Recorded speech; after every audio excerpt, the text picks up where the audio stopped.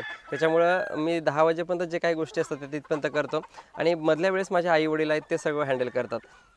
Okay. तर sir कसं आहे, आता एखादा तरुण आहे ज्याला हा व्यवसाय सुरू करायचा आहे, तर त्याने कशा पद्धतीने सुरू केला पाहिजे? सुरुवातीला किती पिल्लांपासून सुरू केला पाहिजे किंवा किती इन्व्हेस्टमेंट केली पाहिजे? मी तर काय सांगणार आहे की तुम्ही आधी तुमच्याकडे भले लाखो रुपये असतील, काही असतील, तुम्हाला व्हिडिओज बघून तुम्हाला लाख रुपये कमवायचे सुद्धा असतील तर मी तर एकच सांगेन की तुम्ही आधी इन्व्हेस्टमेंट करण्यापेक्षा तुम्ही प्रॉपर एखाद्या चांगल्या ठिकाणी ट्रेनिंग घ्या. माझ्याकडेच घ्या असं मी कुठेही सांगत नाही आहे. तुम्ही चांगल्या ठिकाणी ट्रेनिंग घ्या. ट्रेनिंग घेतल्यानंतर 1-2-4 फार्म बघा. ते बघितल्यानंतर तुम्ही एक नियोजन करा की तुम्हाला किती गुंठ्यामध्ये किती करायचं आहे आणि त्या हिशोबानेच तुम्ही करा. नाही तर तुम्ही डायरेक्ट 1500-1500 करत असाल तर तुम्हाला खूप असा प्रॉब्लेम येणार आहे. तर ह्यासाठी मित्रांनो खूप अशी चांगली माहिती घ्या. 10 फार्म बघा, व्यवस्थित त्यांचं नियोजन कसं आहे, त्यांना किती खर्च केला आहे ते त्याआधी जाणून घ्या.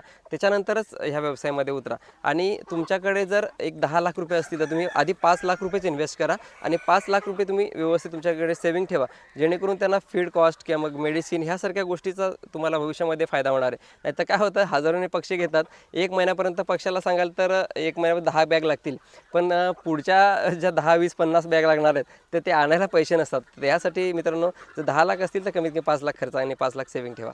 आणि सर कसं आहे, आता ज्यावेळेस युट्यूबवर लोक व्हिडिओ बघतात की एवढं यांनी कमवले 10 लाख उत्पन्न, यांनी कमवले 20 लाख उत्पन्न, तेवढी अर्निंग असती पण त्यांची.